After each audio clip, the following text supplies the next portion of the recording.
Good morning all of you, Moto Cooking TV.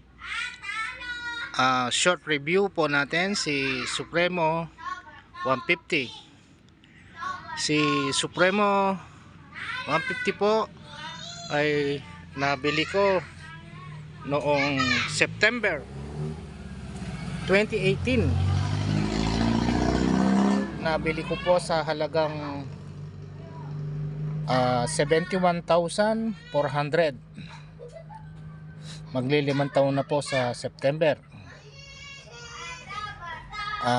Araw-araw ko pong ginagamit ito, especially sa school service sa palengke, at may pagkakataon po na malayo din po yung pinupuntahan nito ng ating Supremo.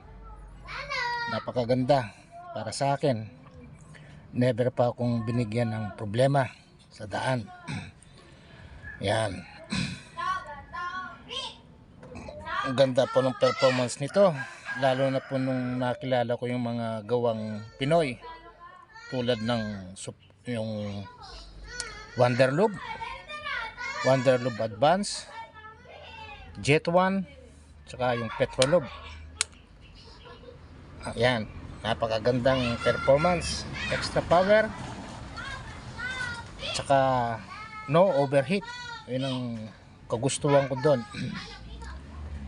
Meron akong pinalitan in good condition yung stock.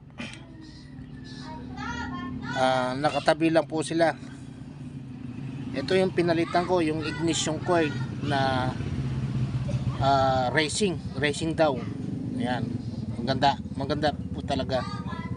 Tsaka yung NGK na racing, yun, napakaganda po ng takbo, dagdag.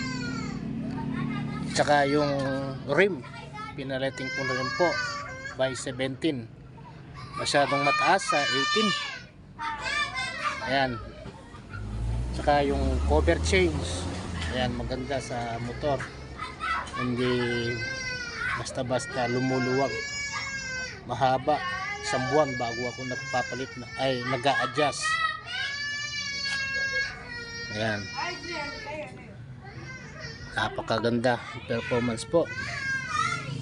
Masasabi kong ito ay tatagal ang serbisyo sa aming pamilya, kung aking nabiling Supremo. Ayan, pagmasdan nyo po, medyo marumi lang, pero pagka yan lagay ko ng BS11, kintab na naman. Yun lamang po ang aking ibabahagi sa inyo.